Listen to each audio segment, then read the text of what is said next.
Matt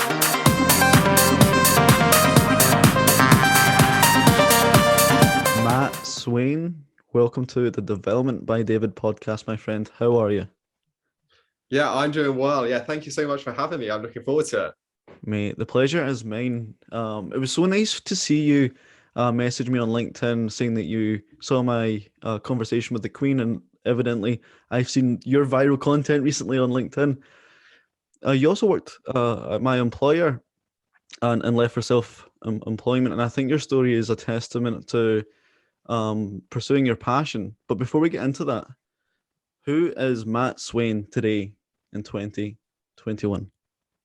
Yeah, so I'm 23, London-based, and I guess what I'm currently doing doesn't really fit into a neatly packaged answer. I'm kind of doing all kinds of things at the minute, but that includes writing a book. I'm creating my own content and kind of building a voice and personal brand in the self-development space. Then also run my creative consultancy agency as well. So yeah, a kind of real mix of things. What is a creative consulting agency?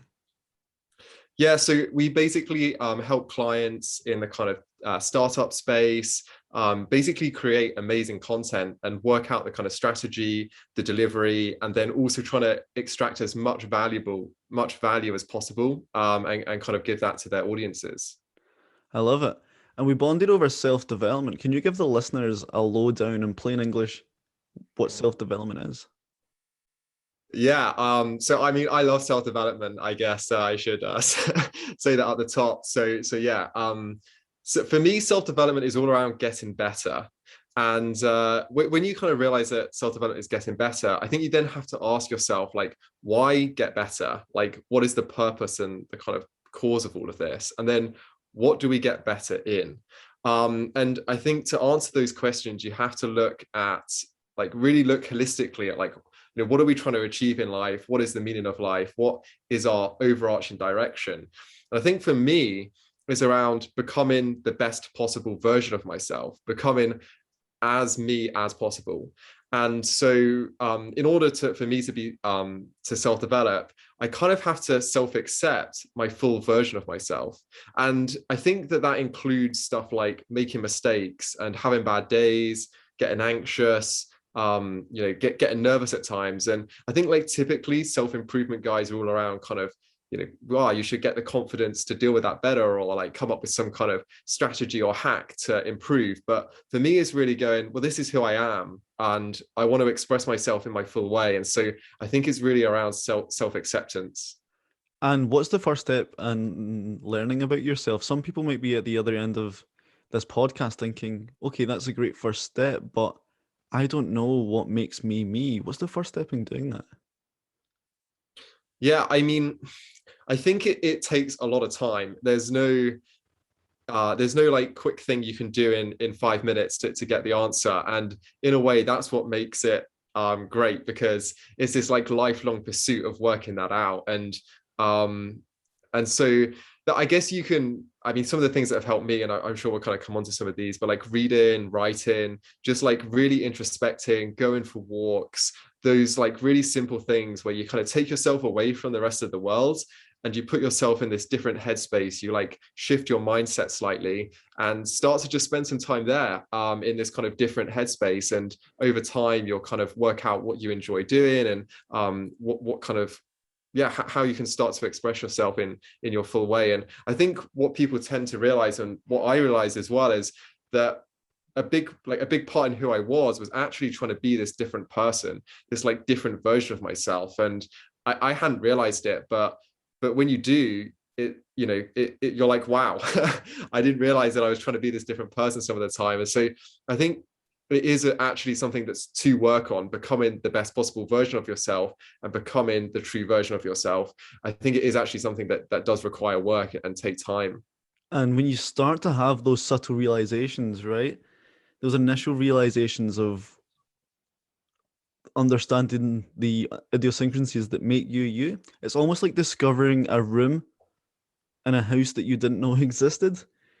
And as you kind of progress on that journey, and I'm curious to bring this back to you, Matt, is that I heard this quote along the lines of loneliness is a type of tax that you pay to be a certain complexity of mind. Have you seen yourself, as you've progressed through this journey, lose certain members of your inner circle because they're not aligned to the truer version that you've started to expose of yourself? Yeah, so I think that like naturally you kind of your inner circle kind of changes over time as you kind of pursue different things and explore different paths in life. But I often feel like it doesn't feel like you're kind of losing someone from that inner circle, because it's just such a natural thing that happens, and it's not usually like an overnight thing. It's a kind of drifting in and out, and yeah, and I guess you have to be open and accepting to the fact that not everyone's going to fully align with you throughout everything that you're doing, and that in order for you to become the best possible version of yourself, you may have to experience those inner circle changes. I think that's such a valuable point, and you don't need, I guess, a friend that's the exact synonym of you, because you can have certain traits and certain mates that add to your journey in separate ways. And that's the kind of beauty of having such a robust and widespread network, is because you can have certain friends for certain reasons. But I've noticed personally that I have lost some friends, or maybe not lost friends, but became less attached to friends just because our values misalign. And that's okay. And sometimes it's okay to see, I guess, views and opinions of people of a different tone of mind. So I find that really particularly interesting. What's the antonym of self-development then? What's the opposite of it? um I guess it's trying to pursue a life and become a version of yourself that is constructed by other people. That's very kind of artificial, and where you're kind of pursuing the wrong things for the wrong reasons. And I think that that is a dangerous path, and I often think that a lot of people may be unknowingly doing that. And so, as I say, like this introspection, spending this time like introspecting and kind of spending this time in this different mindset through the kind of walking and reading and whatever, is actually really important, because that the first step is having the awareness and the realization that that maybe you are kind of walking along this path that isn't really who you are. So where did your journey start? Where was the catalyst born? Yeah, I mean, so I really got into self-development around like 18-20 months ago, and it started from picking up a book. And I read this book, and it was one by Mark Manson, and it basically opened my whole eyes up to this whole new world, and it allowed me to really understand the kind of logic and science and philosophies and thousands of year old principles in terms of my own life and making sense of my own experiences. And so yeah, picking up a book and basically realizing that, okay, maybe some of the things in my life hadn't gone to plan because I wasn't actually pursuing what I genuinely cared about.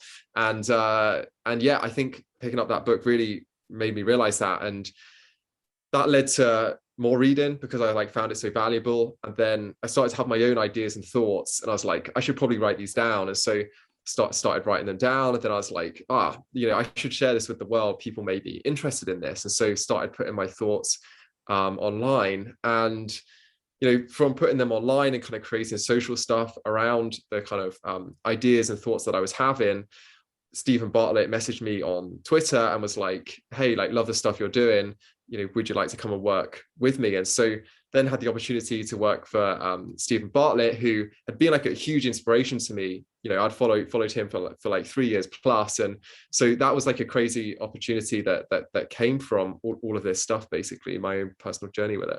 For people who don't know who Steven Bartlett is, how would you describe him in a nutshell? Yeah, I mean, I guess like me, he doesn't have a neatly packaged answer, but he's a dragon on BBC Dragon's Den. He is a podcast host of the Diary CEO podcast. He's doing a live show in February, and yeah, does all kinds of interesting things in the kind of content marketing, social media space. That's mesmerizing, mate. Like, that's such a amazing opportunity derived from you presenting your true self online. What was life like before that? Where did you work and what did you do?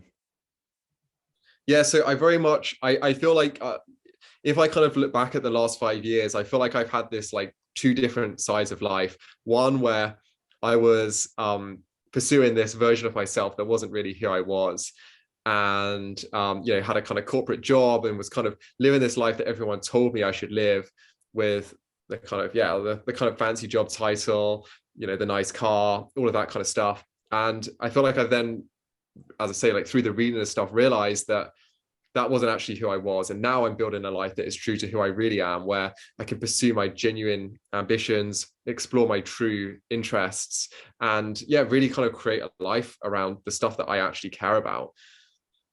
From a personal lens, what differences did you see in yourself between working in your corporate job and then working ultimately for Stephen? Was there an emotional, mental health um, shift change between old Matt and new Matt? Yeah, I think when you do the stuff that you care about, you are prepared to like do anything for it. And it's still stressful and there's still like challenges, but those challenges are things that I want in my life. And I think before, all of the kind of stress and kind of inconvenience and kind of problems weren't really aligned to who I was. And so those kind of were exaggerated into, you know, negative things, whereas now all of the kind of struggles and challenges and stuff that are actually kind of positive because I'm working towards something that I care about. And so I think, yeah, that it's not this like, there's still kind of challenges and struggles, but I want them in my life, and that's been like a huge realization. I love that. What was it like working for Steven Bartlett? What's he like as a role model? Yeah, I mean, it was a crazy, intense, like surreal learning opportunity. You know, if his podcasts and stuff are hugely valuable, and there's so much like wisdom and insight in those. And so to be able to like firsthand experience that and kind of be able to talk about really kind of deep topics and hear his perspective, and for me to like, you know, kind of challenge in ways, and then to hear his response was crazy. And yeah, just like, I think if I could sum it up in one word, it would be like just like learning, like just so much learning about myself, about like, you know, all of the kind of specifics in podcasting, social media, marketing, content, and personal branding and stuff as well. But yeah, also like learning about self-development from him as well, and learning about like the meaning of life, and you know, all of the kind of things that he's been through, and learning from his journey kind of firsthand, basically. He obviously interviews some of the most A-list celebs and thought leaders and entrepreneurs. When working for Stephen Bartlett, did you get the opportunity to spend time with these fascinating podcast guests? Yeah, I mean, what was so crazy was that I used to go on walks and listen to the podcast, and then I'm actually like watching it live and kind of helping out on it, which is one of those times where you go like, wow, like it shows what's possible when you do pursue your genuine interests. And so yeah, I think it's a real kind of powerful example of going out there and just like putting yourself out there and kind of really going for what you genuinely care about in life. And yeah, I mean, I kind of had Nando's with Rio Ferdinand and kind of partied with Liam Payne, and you know, I'm like, wow, this is very different to the kind of corporate life that I was living. And yeah, just so many like amazing opportunities like that to learn firsthand from the guests, and to really like level up my knowledge in a whole, you know, new way, basically. Why did that ultimately end? And how much of a hard decision was it to go self-employed after that? Yeah, I mean, it was obviously a difficult decision, but it felt like it was, and it was definitely a risk as well, but it felt like the thing I had to do. It was like, it didn't almost feel like a risk.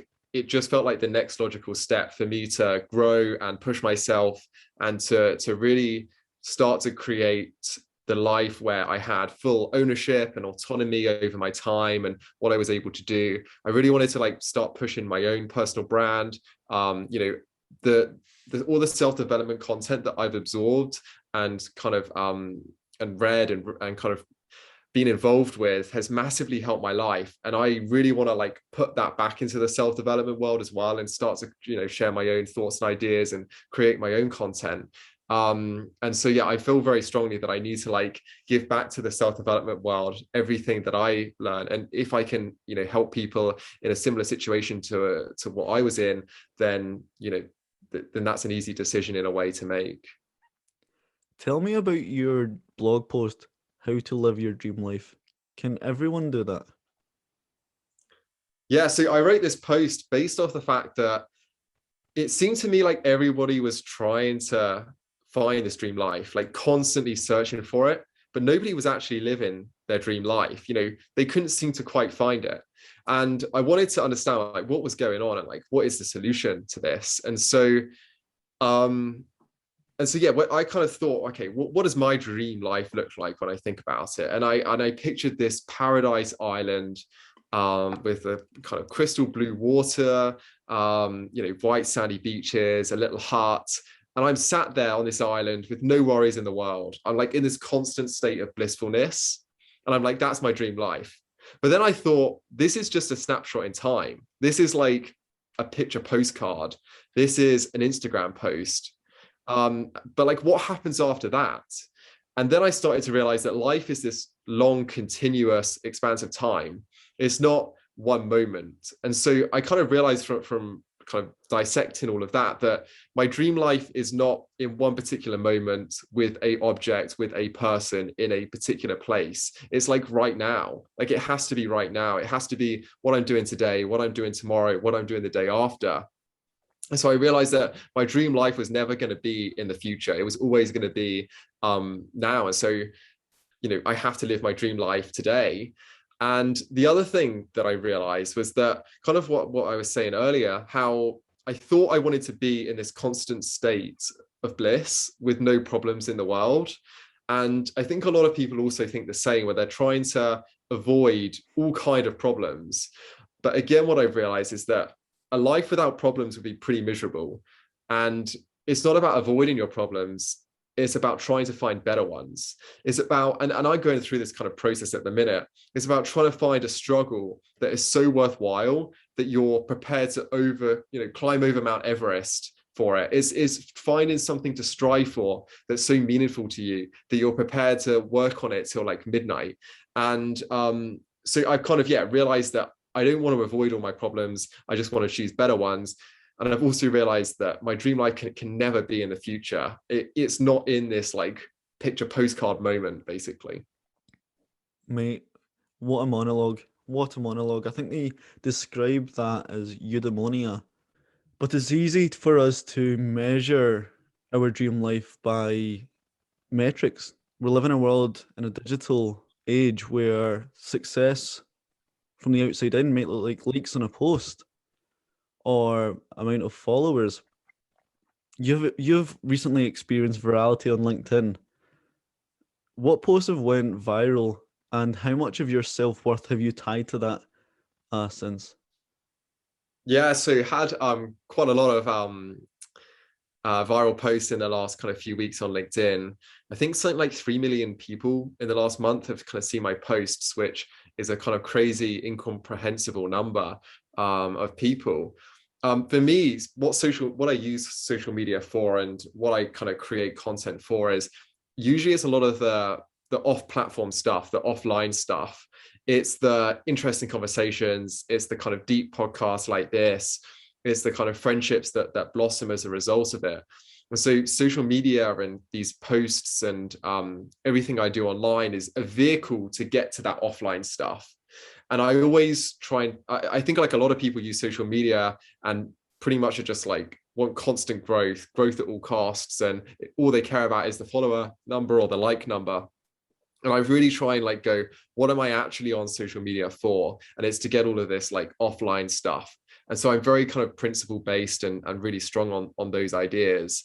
And so I try not to attach any self-worth to the kind of numbers side of things. And it can be difficult at times, but just because I feel like the way we're wired, the way social media is kind of created is to basically try and to attach your self-worth to it. And so to resist that can be hard. But I think I always come back to like, why am I actually on social media? And try and always say like, look, it's is because I want the interest in offline stuff, the interest in chats, the deep stuff like this. So yeah, I try and remember that as much as I can.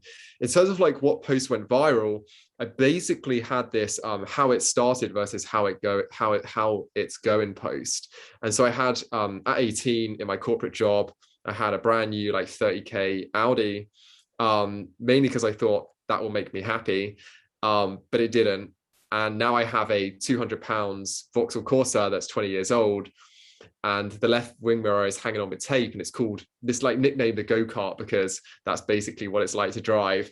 And it was basically saying that, yeah, the car won't make you happy, and like take my story as an example of that. And yeah, I think like 1.8 million people in the end ended up seeing that post. Yeah, so people seem to really resonate with that idea. Why don't you subscribe to materialism anymore?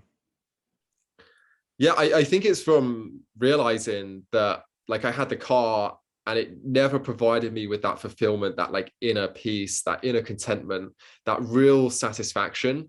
And so from like firsthand experiencing that kind of deflatement where I'm like, oh, I really thought this would make me happy, but then it's like, well, what's the next car? What's the next thing? Or, you know, look at what someone else has got.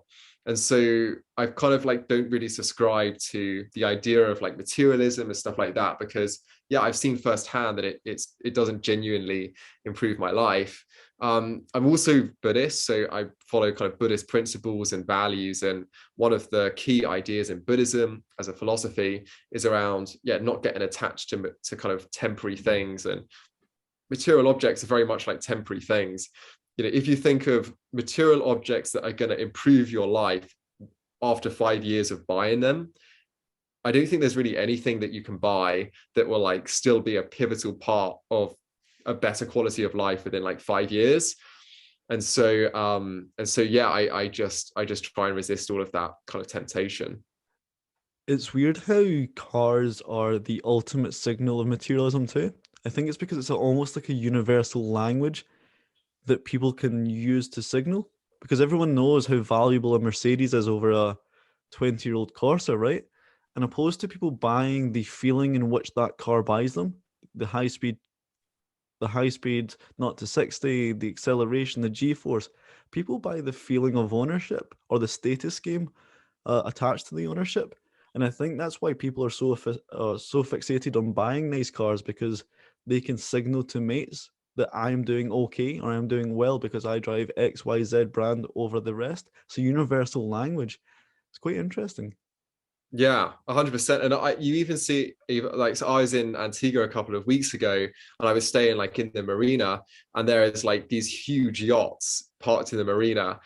And I think it goes to show that like you could get the nicest car in the world, but then you've got to park it next to $100 million yachts, and suddenly you want the yacht now. And it just goes to show that you could have the best car in the world, and actually if you're playing the status game, you've then got to buy the yacht as well, and then you've got to buy something else. And so it's like this never ending thing. And you can kind of see, you know, you can kind of put yourself in the yacht owner being like, you can kind of almost feel the validation that it gives them. But just because you can see it doesn't mean that like you really shouldn't strive towards that. There's better things to strive for in life than trying to own $100 million yacht, I think. Just wait until that yacht owner parks his yacht, or I don't think parks the word, anchors his yacht in a port that's beside an airport runway, where he's parking it beside a, a super jet, a super private jet. Then he will feel a little bit more invalidated, I'm sure. Was materialism part of the premise of writing Breaking Free, your recent book, or what was the encouragement to write that? Yeah, so I mainly wrote this I started writing the book because I really wanted to go into my mind and dissect everything that I'd been through, and try and almost like therapy, just try and like work through all of my experiences. And I thought that within those experiences, I might uncover some radical wisdom or unconventional truth that would really like improve my life going forwards, that I almost like needed to realize myself. But through writing the book and having lots of kind of conversations with kind of lots of other people our age especially, I realized that I wasn't alone in everything that I went through, and that actually everyone's experiencing the same thing. Everyone's trying to work out the same questions. And so I kind of realized that this book, which I originally wrote to like work through my own personal experiences, would actually be really important for everyone else as well. And so, yeah, I feel like the kind of idea and goal with the book has expanded way beyond, writing the book for me, but actually writing the book for our generation as well. What does it mean to break free? Yeah, I think on like a high level, like breaking free for me it was around like escaping this life that I'd built, that was what I was told to build with the kind of car and the job, and instead building a life that like where I can pursue my true ambitions and explore like my genuine interests. But on a much like deeper level, it's all around the fact that when I was younger, I felt like I had to be a certain type of person because everybody kept saying like, what do you want to be when you grow up? And you're kind of conditioned to believe that you need to grow up and be somebody. And that becomes a heavy weight on your shoulders where you feel, you're being judged or compared to, everyone, where you have to be this like academically striving, sporty, always happy person. And it's very much escaping that idea and basically becoming who I truly am, becoming the most intrinsically motivated, the most true full version of myself. And I think that really requires some breaking free to get there. Definitely. I mean, what's one message that you would want someone to take away from reading that? Yeah, I think it's this idea that you don't need to be someone. Like, I'm pretty sure we all feel it, like in all of our actions, that we go around like trying to impress people in certain ways, or that we're like striving to be this certain type of person.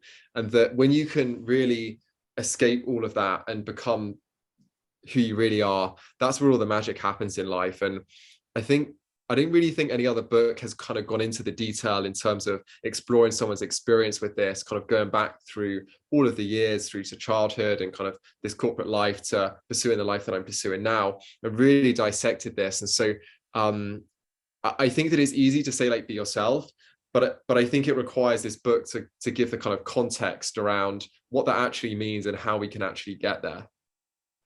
I'm sure plenty of other books have motivated you to break free. What books have you read in your time that you would recommend to your younger self? Yeah, like books have been hugely pivotal in my life, from that like first book to that really kind of opened up my perspective and really changed the way that I thought. And that there are obviously so many books in the world. I think that the most important thing when reading is finding books that you like, because so there are some kind of very deemed successful books that have kind of won all these awards, but they don't really resonate with me. And so I struggle to read them. But what's allowed me to really like level up my knowledge and stuff is finding the books that I genuinely want to read. And so some good ones are like Lost Connections by Johanna Hari. That's an amazing book all around like reconnecting with nature and relationships and all this kind of stuff. Shoe Dog by Phil Knight is another great book all around like entrepreneurship and kind of what it took to build Nike as a company. Becoming by Michelle Obama is another kind of great book all around her journey and kind of growing up in Chicago and how she became the first lady and all the amazing work she did in that role. And then like Talking to Strangers by Malcolm Gladwell and a lot of other kind of Malcolm Gladwell books are great reads as well. They're all fantastic, mate. I've not read them all, but I'm definitely aware of the messaging from most of them. One thing that I'm weary of when it comes to books, though, is yes, there's fundamental books that kind of universally talk to everyone, but it doesn't give you specific knowledge. If you're reading the same books as the status quo, you're gaining the same knowledge as the status quo. You're becoming conventional. So perhaps looking at books you do like that others might not like the advice that you just gave, Matt, will give unconventional knowledge that will lead to specific knowledge that will be valuable to an employer or a client or a friend. Um, And there was a piece of advice that I listened to on my mate Colin Campbell's podcast, and it was a gentleman called Yusuf Smith that gave the advice. And Colin asked the same question to him. It was, what books do you recommend that speak to your younger self? And Yusuf replied, I'm not going to answer with a specific book because different books spoke to me at different moments in time. A book that spoke to me when I was 17 didn't speak to me the same when I was 30. And I was reflecting on that myself. I thought that was an amazing piece of advice because there's a book that I read during lockdown, and I know I only appreciated it because I was in a lockdown. It's a book called The Forgotten Highlander, which is a prisoner of war autobiography that talks about how he had his freedom taken away from him, how he was starved, how he had, when we speak about materialism, he had not even the bare essentials. And because we were in lockdown and I had food on the table, I didn't have a hungry belly. I could go a walk. I wasn't constrained by the routine of army guards. I felt grateful for the things that I did have during a time where I felt that I perhaps didn't have what I used to. And it really changed my perspective of lockdown. But I think now that we have all of our liberties back to a huge extent, it wouldn't speak to me the same that it did 18 months ago. And I found that piece of advice from Yusuf Smith just mesmerizing and something that is stuck with me.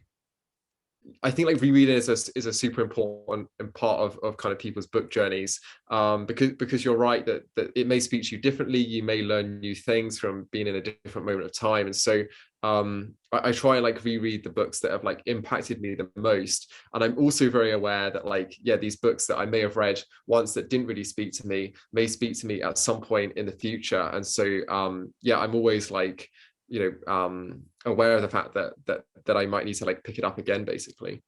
We spoke about this whole self-development journey, how you start, but does it ultimately have an end?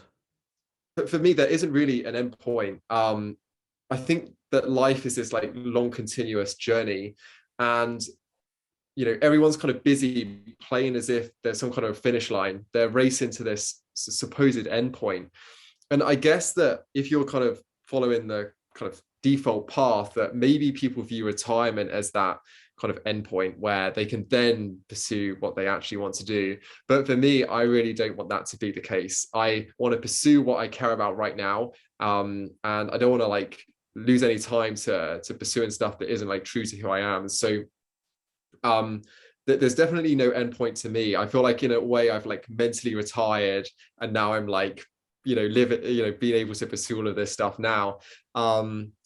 So yeah, there's definitely not an end point, but I can see how people kind of mistakenly believe there is. I think you have to like, I think like a lot of our society is structured around this, like, as I say, this race where you're kind of, racing up the ladder, racing up to get better cars, and, racing to retire, racing to get married. Like there's a whole lot of racing going on. And you want to try and avoid getting caught up in that rat race, basically, because on the other side is this peace and contentment that you can find through pursuing what you care about, and exploring what you genuinely want to explore. Based on that, Matt, what sticks for you then? Yeah, I mean, if I kind of take myself back to this time last year, I could never have predicted that we'd be sat talking today. And so I almost think it might be the same thing where I have no idea what's around the corner.